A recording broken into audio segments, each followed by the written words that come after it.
Danny Vegas time, Danny Vegas World. Segment 2, meat and potatoes. Welcome, world. Welcome to all the people watching live. Now, remember, assign yourself a nickname. Come into the chat room if you want and participate if you want. Or you can just go on Facebook and instant message both of us. Yeah.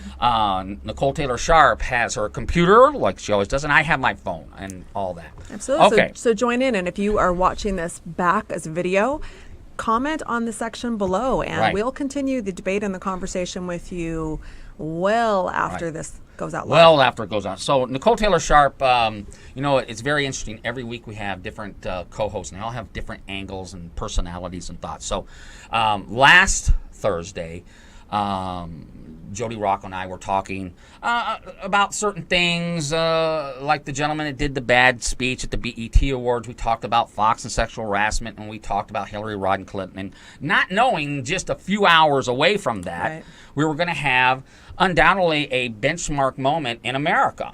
And that's with the shootings of the police officer by a gentleman who, quite frankly, had some pretty evil thoughts, all based on race and all that. Now, here's what I'm going to get started, and I want you to give me a minute.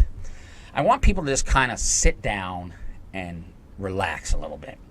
Because as anybody has watched my show, they realize that I'm always saying that human beings are a learned animal, okay?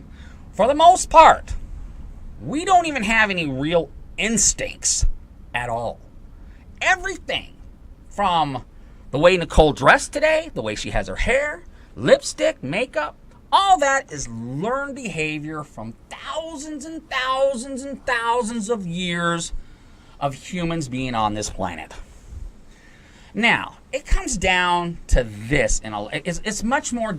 You can have a show. You can have a whole 8-hour show on this stuff, but it comes down to this.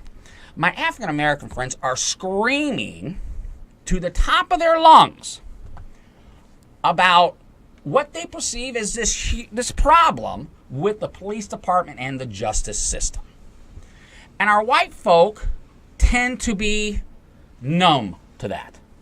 For the most part, white people tend to, and maybe in African Americans' eyes, kind of checked out, like they don't care. Well, here's the deal, and it all comes down to this. We have two cultures going on here. White folk and black folk, I need you to listen to this. I really do, because it's going to answer some questions for you.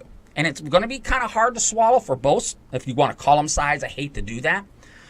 But white folk tend to believe or trust the system. They tend to trust police officers. They tend to trust, as a whole now, not all of us, they tend to trust the judicial system. So they tend to look at all these different incidences, and there's not even that many of them. I mean, if you really look at the numbers, it's hard to argue that this is happening every day. But they tend to look at each situation, since they trust the system, individually. Each thing, the guy in Minnesota, that looked kind of funny. We want more research on that one. But this one over here, you know what? It seems like the guy made some wrong choices here, and we feel sorry for his family, but you know what? He kind of put himself in that position. That's the way white people tend to think. They tend to think this way because they trust the system. Keeps their world safe. And that tends to be the way they think. So everything, and here's something my African-American brothers and sisters got to notice, and they have to know. There's a white person in this country gets shot every day by the cops. Every day. Every day. There's a guy sitting at a bar right now, be dead tomorrow. Shot by a cop. We, as white people, don't know their names. We don't care, and I'll tell you why. Because we tend to believe the system. We tend to believe the cops. We tend to believe the system. And we feel, most white folks, if you put yourself in a position where guns are drawn on you by the police, what do we think, Nicole? We kind of think, what did you do to activate the cops to put yourself in that position? Always. My African-American friends, total opposite. They don't believe in the system. Right. They don't trust cops. They don't trust the system. Often for good reason. And so, well, we're going to get into that. Okay? You have two entities looking at the same entity with different glasses on. And this is happening not because of every individual. It's because, what did I say? We're all taught that the way we're grown up. We are taught that from the very beginning. I'm sure my African-American friends are telling their 5-year-old kids from the time they're 5 years old, you can't trust the cops. They're out to get you. I think that's a very broad statement. But it's I interact with black folks all the time. They all tend to believe this as a whole, that the cops are not on their side and that they are a victim of the cops. And that is a learned behavior.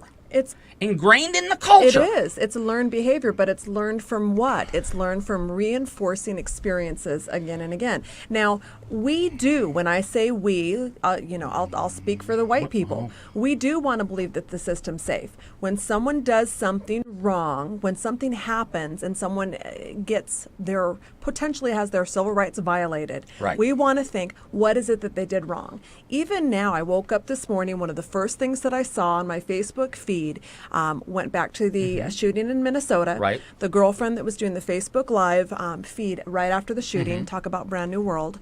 And it's going back after her character and how often she's smoked weed in the car with her daughter there, drinking Hennessy and smoking cigarettes in the car. None of that, I dare say, has anything to do with that moment's decision where that officer felt like his life was in danger, where Philando said, I've got a gun, right. And before as he's barely saying, I've got a conceal and carry permit, officer, it's on my hip, I'm going to take it out. Right. That officer felt threatened, he shot him. Now the question is, would he have done the same thing, felt threatened with you as a white man that said the exact same thing, exact same experience? I can explain that. Again, I don't believe, and I think that's true. I think most white officers who tend to move to the suburbs certainly don't have interaction with a lot of African Americans, so the perceived concept in their minds is they hate us. They already hate it. And it's just these two cultures that have been taught from years and years have been taught. It's almost like the Palestinians and the Jews. It's almost like that. At this point, it's all taught culture. Now, I'm the first one to admit, and this is what's so interesting. There's a white person in this country shot every day. White people tend to believe in the system. And if there was a problem with that shooting, the system will fix it. And that's why, who's the last white guy that got shot? You don't know and I don't know. And quite frankly, I don't care. Because it's not a preconceived for me to care. So, because I tend to believe, well, if that's the way, I'll sit here right now. If you're a white guy and you bust into people's homes, you break into people's cars, and you're a bad dude, and you confront the police, and you do something stupid and they shoot you, what do you think, Nicole? Are you going to lose any sleep over it? I think we throw a parade. Yeah, we throw a parade. We're like, hey, one less one. African Americans don't believe in this system. They don't believe in these cops. So if there's a situation where something's bad, they tend to blame the system. We tend to blame the individual. Because too many African Americans have been jogging through suburban neighborhoods and gotten shot because they're believed to have just broken into a house without the same evidence. And we only got a minute left, but you just said a black guy going through the park is shot by the cops. Sometimes. Maybe just running down the street, jogging in jogging shorts. I'd like to see that one. Okay, so, and if you look at numbers, 13,000 arrests in this country every day.